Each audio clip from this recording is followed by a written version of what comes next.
ঘটনা হয়েছে এখানে বারান্দা ভেঙে গেছে, ওই পবিত্র স্কুলের মধ্যে কিছু ময়লা টুল্লা পালাইছে, এই জায়গাটাই সমস্যা। মানে এটা তো আমরা সংশোধন করুন, এটা কেন এই জায়গাটা একটু চিন্তা ভাবনা আমরা আছে পাড়ার লোক। কারণ তো আমরা এই পবিত্র স্কুলের পেছনটা দেখেন না কী অবস্থা হয়েছে। প্রশাসনের লোক এসেছিল কি? এসেছিল, অভিজিৎ বাবু হয়েছিল, তারপরে ডিএম হয়েছিল, কথা তো হয়ে গেছে। জানা দেখেন না এর মধ্যে ওই এদিকে ওই হ্যাঁ হাত দিয়ে মুখা দিব।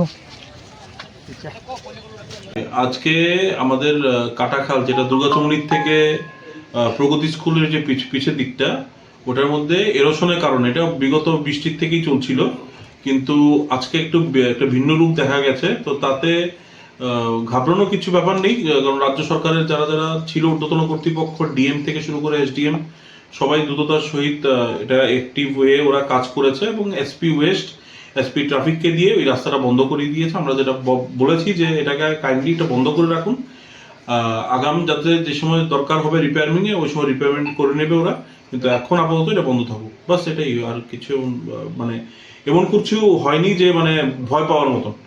মানে কাটাখাল এখন ঠিকই আছে মোটামুটি, এবং যেটা দায়িত্ব যারা যারা আছে, ওয়াটার ডিপার্টমেন্ট মানে ডিডব্লিউএস ডিপার্টমেন্ট, এদের দায়িত্ব আছে, এরা অলরেডি ব্যাকফিলিং করে দিয়েছে জায়গাটাতে।